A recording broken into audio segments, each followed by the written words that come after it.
Guys, এই ফ্রিজটাকে বহু বছর জোড়াতালি লাগিয়ে আমরা ব্যবহার করেছি। আজ গরিব বলে নতুন ফ্রিজ কেনার সামর্থ্য নেই আমাদের।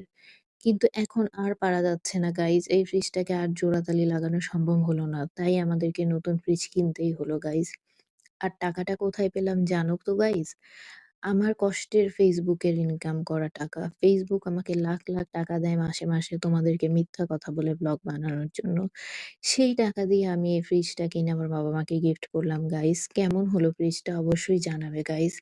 ফ্রিজটা হচ্ছে LG ডাবল ডেকারের এবং এই ফ্রিজটাতে খুব বেশি স্পেসও না, খুব কমও স্পেসও না।